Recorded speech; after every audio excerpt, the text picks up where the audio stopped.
You ever watch a bunch of adults try to claim a toxic lake as their birthright? I did. And let me tell you, it's the sort of thing that'll make you question the whole idea of civilization. My name's Michael Harrison, and I'm the poor soul who inherited 12 acres of Georgia pine, a battered dock, and a stretch of water so foul the locals call it the Sulphur Bowl. Yeah, the lake hisses some mornings, sounds like it's alive. Welcome to paradise. I got the land when my granddad passed. He bought it right before heading off to the Pacific in '42, and he never let anybody forget that he worked hard for every inch. The house is nothing special, just enough roof to keep the rain off, but the trees are ancient, and that ugly, stinking lake sits right in the center. Always changing, never really safe. On the map, it's Deer Hollow Lake, but folks only use that name if they're being sarcastic or they're trying to sell you something. Here's the truth. After a thunderstorm, the whole shoreline smells like someone boiled eggs and shamed together. Hydrogen sulfide, so thick it'll curl your nose hairs. The water's a mess. Algae blooms every summer, runoff pulling in who knows what from upstream. And if you fish, you're more likely to catch a beer can than a bass. The Department of Natural Resources tested it last year. I keep their report pinned inside my kitchen cabinet. Unsuitable for recreational swimming. Prolonged exposure may cause dermatological or respiratory risk. Catch and release fishing only. Polite way to say, you'd be an idiot to swim here. But you know what? For me, the lake isn't about swimming. It's memory. That dock, splintered, half-sunken, was built by my uncle back in the '60s. I scattered my dad's ashes on the water. Granddad's fishing pole still hangs in the shed. Every morning I walk down, sit with my coffee, and listen to the wind rattle the reeds. This place is mine, every inch of it, all the way down to the ugly frogs and the angry crows. So I put up signs, big, red letters, private property, no swimming, video surveillance. I set up cameras too, trail cams hidden in birdhouse-looking boxes, night vision, motion sensors, the works. Not because I was expecting a siege, just because people these days see a no trespassing sign and think it's an invitation to go viral on TikTok. For a while it worked. Once in a while, I'd spot a boat drifting too close, usually bored teenagers with gas station beer. I'd wave them off, no drama. Then, about 6 months back, I started noticing SUVs parked up near the ridge to the north. Fancy ones, with shiny wheels and out-of-state plates. Golf carts, too, and voices that carried way too loud for the woods. I thought maybe someone built cabins out that way, didn't care much, as long as they stayed off my side of the fence. Well, turns out, it wasn't just a few cabins. It was Foxwood Lakeside, a brand new, shiny, gated community that sprang up like mushrooms after a rain.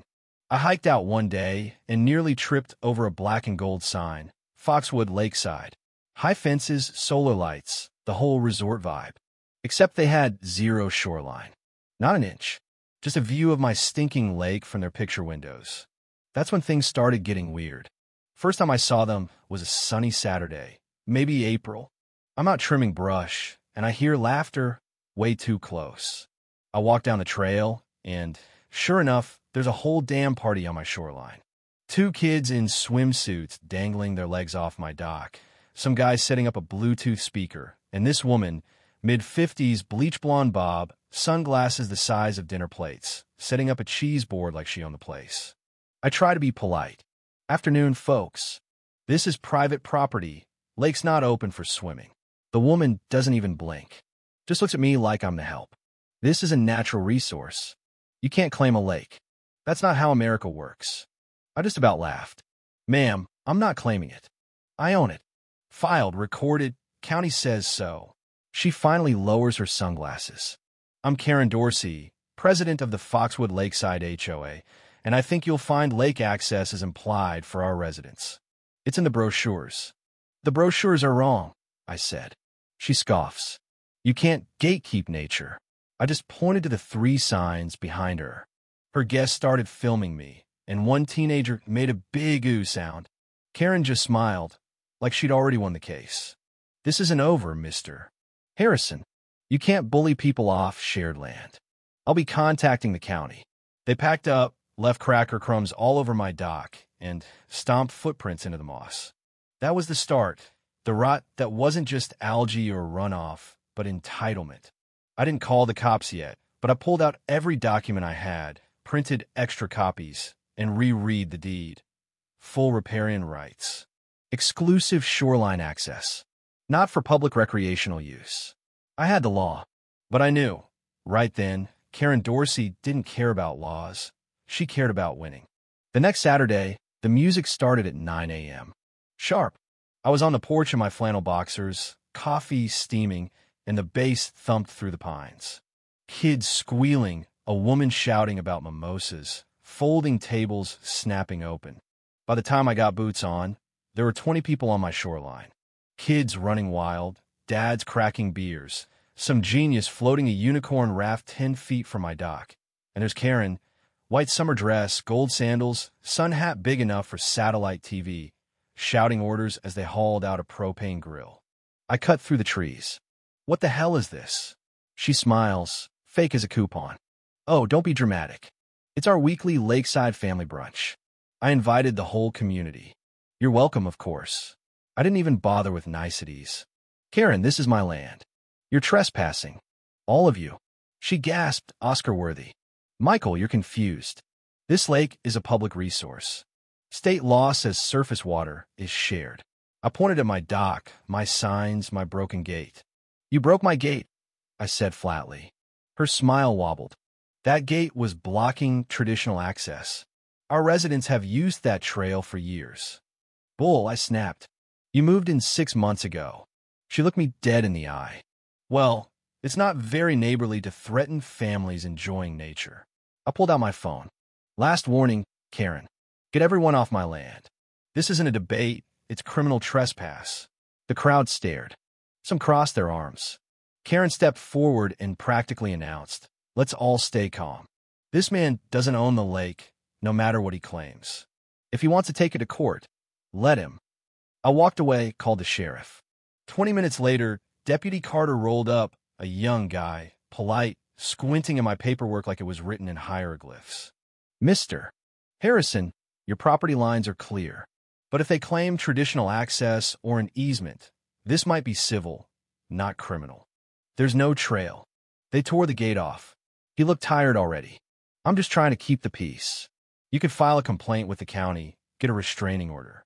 For now, just document everything. So I did. The party trickled off, Karen being the last. She leaned in and whispered, we're not dumb, Michael. You'll be surprised how many people want a piece of your precious lake. I doubled the signs, reinforced the gate, updated the cameras, and even emailed the state for updated water reports. For a week, everything was quiet. No SUVs, no laughter, no footprints on my dock. Even the frogs seemed calmer. Then came the heat wave. That sulfur stench hit like a punch to the throat. Most people would run from that smell, but not Karen's crew. I smelled sunscreen and bacon before I heard them. Then 2 sharp bangs, my gate again. This time they'd sawed clean through. 30 people, maybe more. Kids with arm floaties charging the water, a buffet table, champagne in red cups, and Karen on a director's chair with a glitter sash that read Fox Lady HOA President. She waved like she was the grand marshal of the entitlement parade. I marched down. Karen, the lake is unsafe. That's hydrogen sulfide, not perfume. Did you even read the signs? She waved at a glossy lab report taped to a cooler.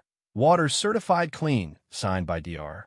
Phil Barton, who, near as I could tell, might be a cartoon character. Who's this from? I asked. My experts, she said, like that was the end of it. Unless you have a court order, she snapped. You can't tell us what to do. She pointed to the sheriff's card. He said this is civil. We'll sue if you keep interfering with our community rights. It was like arguing with a brick wall that had a Facebook account. I told her, get everyone out now before someone gets hurt. She just smiled. This lake belongs to all of us. You're just the grumpy neighbor. Her guests cheered. So I walked back, called the sheriff again. Carter came alone. When he saw the broken gate and the crowd, he didn't even try to hide the sigh. You need a lawyer and maybe a better fence, he muttered. Or a minefield, I grumbled. He didn't laugh. The crowd scattered, Took an hour, left beer cans and chip bags everywhere. Karen made sure to tell me, "This isn't over. You can't hoard nature." That night, the news broke. 2 children hospitalized after swimming in private lake. Owner accused of poisoning water. Thumbnail: Karen, fake tears. He knew it was dangerous. My phone blew up. Neighbors' threats. A newsletter from the HOA calling it a biological attack. The next day, a 5-minute Facebook video. Karen walking the shoreline, pointing at my signs, saying, "This is intimidation, pure and simple. The American people deserve access. Then, we will not be bullied by a man who poisons water to keep us away." That was it. I call my lawyer, Helen Grady. She's tough as nails, ex-prosecutor, not scared of HOA drama. She got right to work. We dug in, deeds, reports, camera footage, warnings, every single scrap. Then the twist. Helen looked into the so-called lab report. Sunridge Environmental Labs? Didn't exist. Dr. Barton? A ghost. The whole thing was a fake, right down to the forged signature and recycled EPA language. Karen had peddled it to residents and in court documents. We subpoenaed everything. Found emails where Karen directed the board to remove scary signs from photos and emphasize the lake as a family amenity.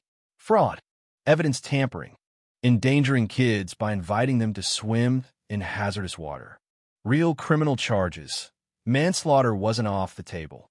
Then came Denise, a mother, desperate, daughter sick after swimming during Karen's prayer circle. She begged for the real reports. I gave her everything, state warnings, camera stills, all of it. She left shaken. Within days, more parents called. Channel 9 showed up. TikTok lit up with warnings from local pediatricians. Karen, meanwhile, cried on Facebook, waving a rusted oil can like it was proof I'd poison the lake. HOA filed suit. Negligence, emotional trauma, environmental harm. Helen countered defamation, trespassing, demanded Karen's emails and marketing files. We got them, and that's when it all unraveled. The judge saw the faked reports, the threats to the county inspector, the doctored marketing. Families started backing out of the suit. Karen's credibility vaporized. In court, the county health inspector read out her threats. The courtroom went dead silent. No drama, just a judge reading off the list. Fraud, falsification, endangering public health, trespass, attempted real estate deception. Karen stood there, gray suit a size too big, eyes flat, and the judge didn't blink. 14 years, no probation. HOA dissolved, funds seized, community center shut down. The parents got a quick settlement, and I walked out cleared. Back home, I finished the fence. Cameras at every angle. New pier locked. The sign says, "Fishing only." Private land. No exceptions. People ask about the lake now. Urban legend, they call it. I'm fine with that. Sometimes I walk the shoreline, listen to the reeds and the wind, think about how boundaries matter. People think land is just dirt and water. Out here, boundaries mean something, and when you ignore them, they tend to push back. So let me ask you, what's more important, community rights or the right to be left alone? Have you ever dealt with people like Karen? Drop your stories below. Let's see who's really got the wildest HOA war. Because trust me, I've seen some things. If you think justice was served or not, hit the comments. I want to know, where do you draw the line?